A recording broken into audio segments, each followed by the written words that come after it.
Tributes and memorials to Jimmy Buffett just keep growing since news of the singer's death shocked fans around the world on Saturday. Noah Noble has been in Buffett's hometown of Pascagoula all day and joins us live with how he's being remembered.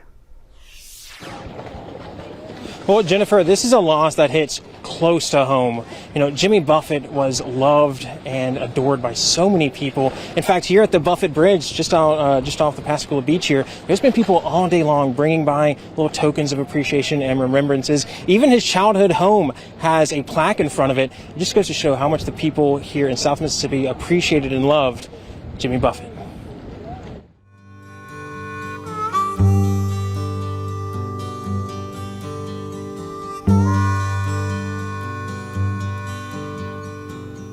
Mother, Mother Ocean,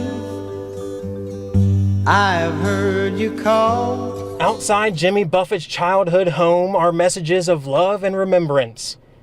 And just a mile away, overlooking the Mississippi Sound, Buffett Bridge also lined with tokens of appreciation, lost shakers of salt, juicy fruit, and of course, a margarita. He typically has a Labor Day weekend show, and it just seemed fitting on our day off to come pay tribute to one of the greatest artists of all time.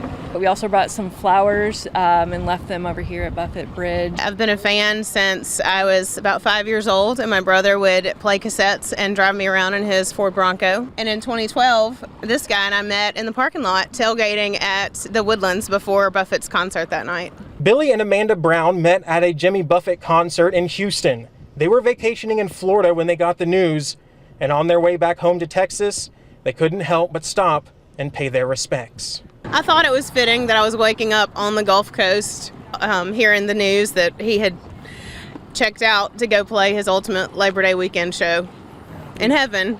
It's a loss for everybody. At the foot of the memorial sign is a flower that was planted Saturday by Gloria Arundale. I just can't get over that he's passed away. I had put a little flower out there and it's still looking good and I had to water it. It reminds me of what he loved, the tropics. Why do you like his music so much? It lifts you up, makes you happy. That's why.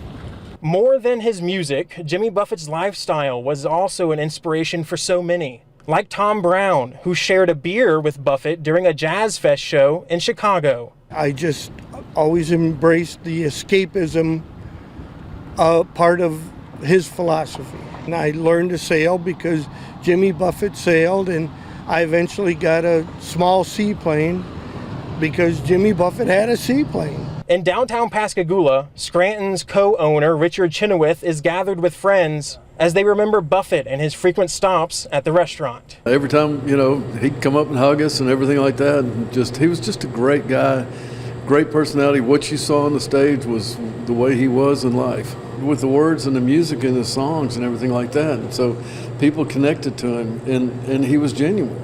That's the way he was. And so, you couldn't help but like him. And as the stories and legends are shared over a cheeseburger with Heinz 57 and French fried potatoes, Chenoweth says he can't help but think about Buffett Bridge and its significance. His grandfather told him, you can get in that bayou and you can go anywhere in the world from here. He's somewhere on the ocean now, the place he ought to be. One hand on the starboard rail, he's waving back at me.